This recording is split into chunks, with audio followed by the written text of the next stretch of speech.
Hello everyone, आज है 7 मार्च 2024 और जैसा कि आपको पता है कि हम डेली द हिंदू और न्यूज़ और उसके साथ साथ इंडियन एक्सप्रेस और जितने भी इंपॉर्टेंट न्यूज़ होती हैं डे की उसका हम एनालिसिस करते हैं और उसके बाद में हम डेली 20 क्वेश्चंस भी सोल्व करते हैं जो आपके कहीं ना कहीं आने वाले टाइम में वन डे एग्जाम्स के अंदर इंपॉर्टेंट रहेंगे। तो चलिए स्टार्ट करते हैं। आज का जो पहला क्वेश्चन है, question number first, what fields were the संगीत नाटक अकादमी अवार्ड्स गिवन इन। समझना, आज पता चला हमें कि हमारी प्रेसिडेंट है द्रौपदी मुर्मू जी, उन्होंने कहा कि कल क्या दिए जाएंगे, कल संगीत नाटक अकादमी अवार्ड्स दिए जाएंगे। तो आपसे क्वेश्चन पूछा गया कि किस फील्ड में दिए जाते हैं। तो सबसे पहला याद रखना, ये स्टार्ट कब हुए थे, 1952 में। और एक होता है संगीत नाटक अकादमी, एक होता है संगीत नाटक अकादमी, और उसके अंदर एक होता है कौन सा, संगीत नाटक अकादमी, एक होता है संगीत नाटक अकादमी फेलोशिप अवार्ड। जो फेलोशिप अवार्ड होता है उसमें क्या और इसमें क्या डिफरेंस है, तो याद रखना, इसमें 1 लाख रुपए दिए जाते हैं, इसमें 3 लाख रुपए दिए जाते हैं, बस इतना सा डिफरेंस है। ठीक है, अब समझना ये किस फील्ड में दिए जाते हैं, तो मल्टीपल फील्ड में दिया जाता है, जैसे music, dance, drama, folk arts. और फोक आर्ट्स का मतलब जो स्टेट डांस होते हैं, क्लासिकल डांस होते हैं, जैसे भरतनाट्यम, ठीक है, उसके साथ साथ कथक, ठीक है, उसके साथ साथ सत्रिया जो कि आसाम का है, ठीक है, कुचिपुड़ी जो कि आंध्र प्रदेश का है। तो ये जितने भी फोक डांस होते हैं, फोक आर्ट्स होते हैं, ट्राइबल डांस वगैरह होते हैं, उसके लिए कौन सा अवार्ड मिलता है, संगीत नाटक अकादमी अवार्ड, जो 1952 में स्टार्ट किए गए थे।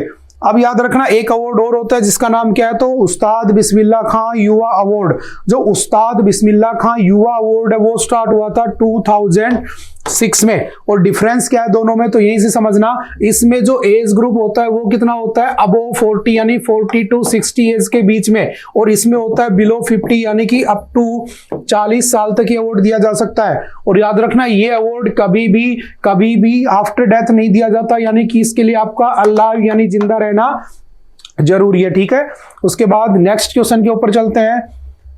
Recently, India and which country will inaugurate digital payment corridor. देखो, डिजिटल पेमेंट कॉरिडोर का मतलब क्या है कि इंडिया और किस कंट्री ने मिलकर आपस में जो इकोनॉमिक या जो बैंकिंग सेक्टर उसको इंप्रूव करने के लिए इकोनॉमिक, या मैं कह सकता हूं कि डिजिटल पेमेंट कॉरिडोर को बनाने की बात कही है। तो डिजिटल पेमेंट का मतलब सिंपल सा समझना, यूपीआई, क्योंकि आज के दिन डिजिटल पेमेंट का मतलब क्या होता है, यूनिफाइड पेमेंट इंटरफेस।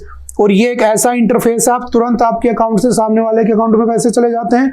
यूपीआई कब स्टार्ट हुआ था, तो याद रखना 2016 में स्टार्ट हुआ था। और यूपीआई को स्टार्ट किसने किया था, एनपीसीआई ने स्टार्ट किया था, जो 2008 में बना होता है। ठीक है, अब समझना, अच्छा किसके साथ स्टार्ट किया, तो नेपाल के साथ। अब देखो, पैसा भेजने के बहुत से तरीके होते हैं, जैसे 3 बेसिक तरीके मैं आपको बता देता हूं। एक होता है एनईएफटी, आपने नाम सुना होगा। एक होता है कौन सा, आरटीजीएस, ठीक है, और एक होता है आईएमपीएस। डिफरेंस क्या है, आईएमपीएस सिर्फ ऑनलाइन हो सकता है और ये दोनों ऑनलाइन ऑफलाइन दोनों हो जाते हैं। एनईएफटी 1 रुपए से लेकर इनफाइनाइट अनलिमिटेड लिमिट में पैसे भेज सकते हो, और जो आईएमपीएस है इसमें भी 1 रुपए से लेकर अनलिमिटेड पैसे भेजे जा सकते हैं। लेकिन जो आरटीजीएस है इसकी जो मिनिमम जो सेंडिंग अमाउंट है वो कितना होता है, 2 लाख, यानी 2 लाख से कम इसमें पैसे नहीं भेजे जा सकते। तो ये क्या थे, हमारे पहले ट्रांजैक्शन या मनी ट्रांसफर के तरीके हुआ करते थे। आजकल कौन सा आ चुका है, यूपीआई आ चुका है। ठीक है, और ये हम मल्टीनेशनल या अलग जो डिफरेंट फॉरेन कंट्रीज हैं उनमें भी हमने इसको स्टार्ट कर दिया है। ठीक है, उसके बाद चलते हैं next. Where has BIMSTEC's 5-day faculty exchange program started? Faculty exchange programme किसका, BIMSTEC का। तो याद रखना, BIMSTEC bay of Bengal initiative for multi sectoral and technical economic cooperation. ये बना कब था, तो 1997 में। कितनी कंट्री है इसमें, 7, जैसे कि इसके नाम है 1 2 3 4 5 6 7, तो मेंबर भी 7। और इसमें सारे वो कंट्री है जो बे ऑफ बंगाल से बाउंड्री लगाते हैं। लेकिन याद रखना, इसमें 2 कंट्री ऐसी हैं जो बे ऑफ बंगाल से बाउंड्री नहीं लगाती, फिर भी इसके मेंबर है। कौन कौन, एक तो है नेपाल और दूसरा भूटान, और ये दोनों 2004 में ऐड हुए थे इसके अंदर। ठीक है, अब इसकी जो मीटिंग हुई है वो कहां पर हुई है, तो ढाका। सिंपल सा याद रखना, ढाका, और ढाका कहां पे है, बांग्लादेश। और इसका हेडक्वार्टर भी कहां पे है, बिम्स्टेक का, तो बिम्स्टेक का हेडक्वार्टर भी ढाका के अंदर ही है। ठीक है, उसके बाद चलते हैं नेक्स्ट।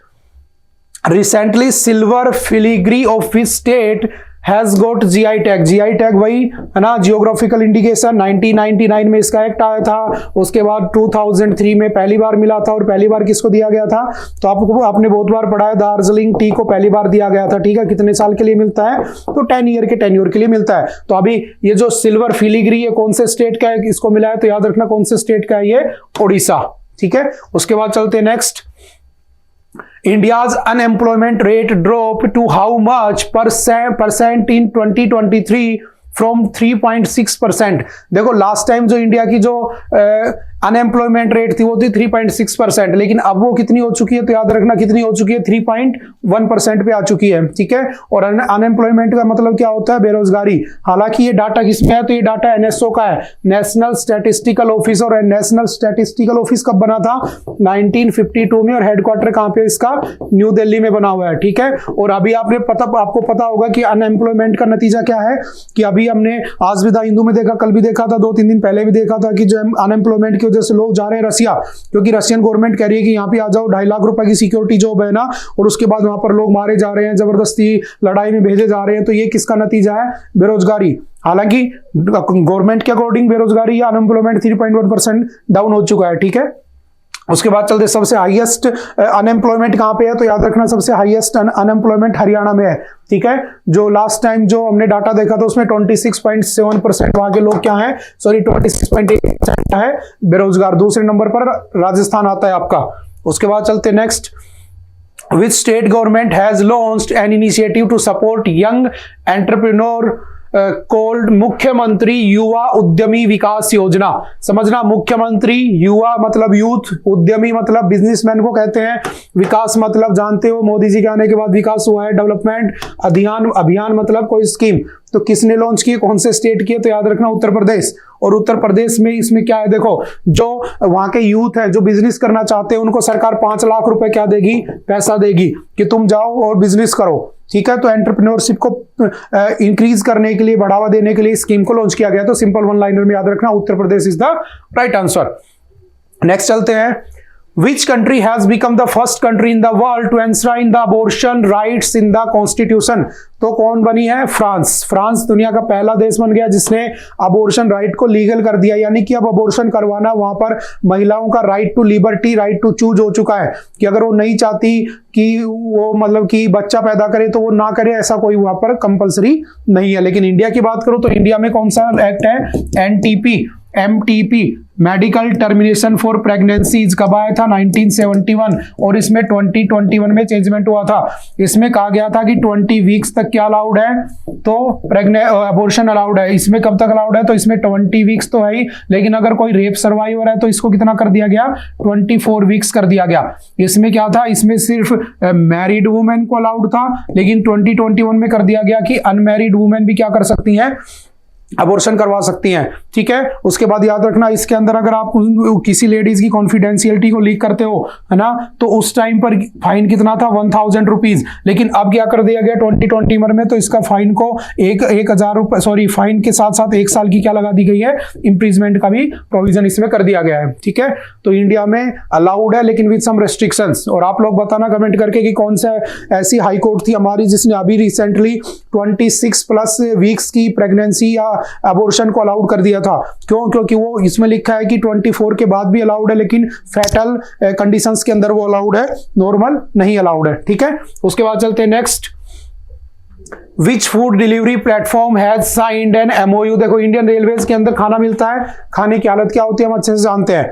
IRCTC को भी आप लोग जानते होंगे ना, जब वो आप टिकट वगैरह बुक करते हो तो उसके साथ किसने MOU कर लिया है, तो स्विगी ने। स्विगी क्या है, तो एक फूड डिलीवरी का काम करता है। ठीक है, एप्लीकेशन है, तो ये किसके साथ मिलकर कर रहा है, तो IRCTC के साथ। कहां पर, आप ऑर्डर कर दो तो आपको स्टेशन पे यहां से खाना मिल जाएगा, सिंपल सा। ठीक है, तो 4 जगह स्टार्ट किया गया है, बेंगलोर, ठीक है, उसके साथ साथ विजयवाड़ा, विशाखापट्टनम और एक जगह और, 4 जगह इसको इनिशियली स्टार्ट किया जाएगा। उसके बाद चलते हैं नेक्स्ट।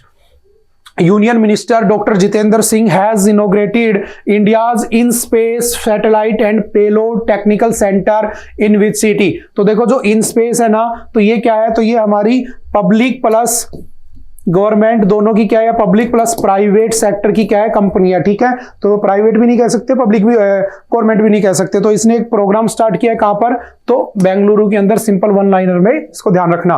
और इन स्पेस क्या है, तो जैसे हमारा इसरो होता है ना, ऐसे ही हमारी क्या है, इन स्पेस है, ठीक है। और इन सबको रेगुलेट कौन करता है, तो याद रखना इसरो, जैसे आपको पता है कि हमारी इंडियन स्पेस रिसर्च ऑर्गेनाइजेशन कब बनी थी, 15 अगस्त 1969, लेकिन इनको ऑपरेट कौन करता है, तो याद रखना डीओएस। डीओएस का मतलब डिपार्टमेंट ऑफ स्पेस, और डिपार्टमेंट ऑफ द स्पेस या डिपार्टमेंट ऑफ द स्पेस को कौन रेगुलेट करता है, पीएम हमेशा इसका हेड होता है। और ये बना था 1972 में बना होता है ये वाला डिपार्टमेंट, ठीक है। इंदिरा गांधी ने जिसको बनाया होता है। उसके बाद चलते हैं next, who is the author of the book titled the gems of Indian art. देखो एक बुक बनाई, बुक लिखी गई है, तो सिंपल ऑथर पूछा तो किसने लिखी है, तो याद रखना हरीश खुल्लर ने इसको लिखा है। कौन सी है बुक का नाम, the gems of the Indian art, ठीक है। उसके बाद चलते हैं next, Ghana celebrates its independence day every year on March 6।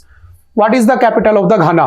तो देखो घाना जो है ना, ये भी ब्रिटिश क्राउन के अंडर रह चुका है, यानी कि ब्रिटिश रूल यहां पर हुआ करता था। लेकिन याद रखना ये कहां की कंट्री है, तो अगर तुमसे पूछे कि अफ्रीका की पहली कौन सी कंट्री थी, फर्स्ट अफ्रीकन कंट्री जिसको सबसे पहले क्या कर दिया गया था, ब्रिटिश रूल से फ्री कर दिया गया था, तो सबसे पहली कंट्री कौन सी थी, घाना। और इसको फ्री कब किया गया था, तो 6 मार्च 1957 को, हमसे 10 साल बाद लगभग। तो पूछा है कि इसकी कैपिटल कौन सी है, तो एक्रा। और अभी रिसेंटली क्या था, इसका इंडिपेंडेंस डे बनाया गया था। तो याद रखना ये भी, इस पे भी कौन रूल करता था, ब्रिटिश रूल करते थे। और ब्रिटिश ने लगभग दुनिया के 60 to 70% हिस्से पर रूल किया होता है, ठीक है। उसके बाद चलते हैं next, where has India's first green hydrogen plant has been established in the stainless steel sector. देखो अभी मैंने कहा था स्टेनलेस स्टील सेक्टर, देखो याद करो कि जो कार्बन एमिशन हो रहा था, उस कार्बन एमिशन को रोकने के लिए बहुत सारी ऑर्गेनाइजेशन ने बहुत सारे रेस्ट्रिक्शंस लगाए थे। जैसे फॉर एग्जांपल मैंने बताया था आपको कार्बन बॉर्डर टैक्स। ये कार्बन बॉर्डर टैक्स किसने लगाया था, तो कार्बन बॉर्डर टैक्स लगाने वाला था यूरोपियन यूनियन, जो 1993 में बना होता है। और इसमें टोटल कंट्री है 27 आज के दिन। अब सोचो, इन्होंने कह दिया कि अगर किसी कंट्री ने स्टील या कोई प्रोडक्ट बनाने में कार्बन का एमिशन किया और वो एक लिमिट से ज्यादा किया, तो हम उनसे कार्बन बॉर्डर टैक्स लेंगे, जो कि एक्स्ट्रा पैसा होगा जो तुम्हें देना पड़ेगा अगर तुम्हें उस कंट्री में अपना सामान बेचना है। तो अब एक बात बताओ, इंडिया की सबसे बड़ी स्टील इंडस्ट्री कौन सी है, तो स्टील की कंपनी कौन सी है, तो हिसार में जिंदल स्टील इंडस्ट्री। अब जिंदल स्टील इंडस्ट्री को 27 प्लस देश में तो सामान बेचना पड़ेगा, तो उनकी कंडीशन माननी पड़ेगी, तो अपने सेक्टर में कार्बन का एमिशन कम करना पड़ेगा। जब कम करना पड़ेगा तो मजबूरी है कि रिन्यूएबल एनर्जी रिसोर्सेज का यूज करना पड़ेगा। तो भारत की पहली कौन सी स्टील कंपनी बन गई है जिसने ऐसा इस कार्बन बॉर्डर टैक्स के बाद इसको स्टार्ट कर दिया, तो कौन सा हो चुका है, वो कौन, जिंदल इंडस्ट्रीज। और ये कहां पे है, तो हरियाणा के हिसार में ये बनी हुई है, ठीक है। इसको थोड़ा सा ध्यान रखना। उसके बाद चलते next, where is the Asian river rafting championship organise. तो कहां पर हुई है राफ्टिंग, समझते हो ना, नदी के अंदर राफ्टिंग करना, कहां पर ऑर्गेनाइज किया गया, तो याद रखना शिमला, ठीक है। इसकी जगह क्या आ जाएगा, Shimla is the right answer, ठीक है। उसके बाद चलते next, union minister Dharmendra Pradhan has launch the project OD serve project start किया गया ग्रेजुएट्स के लिए। और कहां का है, तो पूछा है, तो याद रखना उड़ीसा में इसको स्टार्ट किया गया है। पीएम सीएम को वहां का नवीन पटनायक है ना। अब समझना इसमें क्या है, तो जो बेरोजगार है वहां के जो यूथ है उनको काम दिया जाएगा, जॉब दिया जाएगा, उनके लिए जॉब क्रिएट करने के लिए कौन सा प्रोग्राम स्टार्ट किया है, ओडी सर्व। किसने, धर्मेंद्र प्रधान। और धर्मेंद्र प्रधान कौन सी मिनिस्ट्री से है, तो आप लोग इसको कमेंट करके बताओगे कि धर्मेंद्र प्रधान की मिनिस्ट्री कौन सी है, ठीक है। उसके बाद चलते हैं next, Neolithic child burial site has been found in Chengalpattu of which state. देखो चेंगलपट्टू एक गांव है, कहां पर, तो याद रखना तमिलनाडु में। और यहां पर क्या मिला है, तो नियोलिथिक टाइम का एक छोटे बच्चे की हड्डियां मिली हैं, यानी कि एक छोटे बच्चे को दफना दिया गया होगा, उसकी डेड बॉडी वहां से मिली है। कौन सी एज की है, नियोलिथिक एज की। और नियोलिथिक एज का मतलब क्या है, तो इसको हम हिंदी में नवपाषाण कह देते हैं। मतलब वो टाइम जब इंसान ने पत्थरों का यूज करना शुरू किया था, किसमें, शिकार करने के लिए। वो पत्थर का क्या करता था, उसके वेपन्स बनाता था, पत्थरों को रगड़ कर आग लगाता था, है ना। स्टोन एज के बाद क्या आया, नियोलिथिक एज आया, ठीक है। तो आज से लगभग 4-5 हजार साल पहले की हमें ये सब मिली है। तो ये इंपॉर्टेंस किसके पॉइंट ऑफ व्यू से हो गया, एंशिएंट हिस्ट्री के पॉइंट ऑफ व्यू से, ठीक है। इसको थोड़ा सा याद रखना। और अभी रिसेंटली हमने वडनगर के अंदर भी कुछ चीजें ढूंढी थी। नेक्स्ट है, when was the IMF formed. IMF का मतलब क्या होता है, international monetary fund. International monetary fund बना कब था, 1944। तो right answer is option number A. इसका हेडक्वार्टर कहां पे है, तो याद रखना इसका हेडक्वार्टर कहां पे है, वाशिंगटन डीसी। और ये एक और दूसरा होता है वर्ल्ड बैंक। और वर्ल्ड बैंक कब बना था, तो ये भी 1944। इसका हेडक्वार्टर भी कहां पे है, तो इसका भी वाशिंगटन डीसी। वर्ल्ड बैंक का हेड कौन है, तो अजय बंगा, ठीक है। लेकिन अगर आपसे पूछे कि इसका आईएमएफ का हेड कौन है, तो कौन है, तो क्रिस्टलिना जॉर्जिया। अब समझना ये क्या काम करता है, ये डेवलपिंग कंट्रीज को पैसा देता है, ये डेवलप्ड कंट्रीज को पैसा देता है, ठीक है। इसमें 190 मेंबर्स हैं, इसमें 189 मेंबर है। अब ये न्यूज में क्यों आ गया, क्योंकि पाकिस्तान अभी वहां पर पीएम बना है। तो पाकिस्तान की आदत है बार बार पैसे मांगते रहना। तो इन्होंने दोबारा से आईएमएफ से कहा कि हमें कितना दे दो, $700 मिलियन दे दो। इसने कहा कि ठीक है हम दे देंगे। इससे पहले पिछले साल जुलाई में $2.3 बिलियन ये पहले से लेके बैठे हैं। तो भारत ने कहा कि जब इसको पैसा दे रहे हो ना, तो थोड़ा ध्यान रखना ये पैसे का यूज सही जगह तो कर रहा है ना, इंफ्रास्ट्रक्चर में तो कर रहा है ना। पता चले कि ये टेररिज्म फंडिंग में या अपना लोन चुकाने में तो यूज नहीं कर रहा है। तो इस वजह से न्यूज में बना हुआ है, ठीक है। उसके बाद चलते हैं नेक्स्ट। व्हेन वाज संगीत नाटक अकादमी अवार्ड स्टार्टेड। तो कब स्टार्ट होते हैं, 1952। Option number C is the right answer, 1952। उसके बाद चलते हैं नेक्स्ट। इन विच ईयर उस्ताद बिस्मिल्लाह खान युवा अवार्ड स्टार्टेड इन इंडिया। कब स्टार्ट हुए थे उस्ताद बिस्मिल्लाह खान युवा अवार्ड, तो मैंने अभी बताया था 2006। और ये कितनी एज तक दिए जाते हैं, अप टू 40 ईयर तक दिए जाते हैं, ठीक है। और ये मैक्सिमम कितने दिए जाते हैं, तो 33 मैक्सिमम लिमिट है विद इन अ ईयर। इसको भी थोड़ा सा ध्यान रखना। उसके बाद चलते हैं next. Recently methane satellite is launched to detect methane emission on earth by. किसने लॉन्च किया है, तो अभी आपने पढ़ा होगा स्पेस एक्स इसकी कंपनी है एलोन मस्क।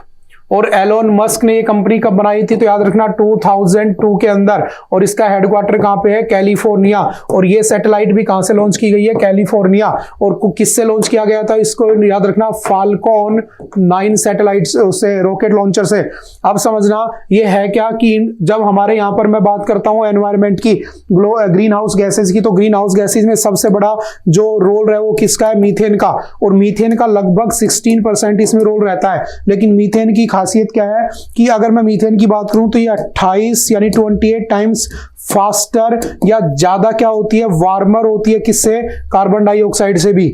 तो मतलब ये एक ऐसी गैस है, अगर इसको कम कर दिया जाए तो कहीं ना कहीं ग्लोबल वार्मिंग को 28 गुना कम किया जा सकता है। तो इसके लिए क्या किया गया, एक सैटेलाइट लॉन्च की गई जो ऊपर जाएगी। और ऊपर से ये इतनी एक्यूरेसी के साथ इसमें सेंसर लगे हैं कि ये फाइंड आउट किया जाएगा कि कहां से, किस कंट्री से, किस दुनिया के किस हिस्से से मीथेन का एमिशन ज्यादा हो रहा है। फिर हम क्या करेंगे, उनको कहेंगे कि भाई मीथेन का एमिशन कम करो। और उसके बाद क्या होगा, इस पे रूल्स रेगुलेशंस बनाकर इसको कम करने की कोशिश की जाएगी। तो सिंपल सा ध्यान रखना, space x is the right answer.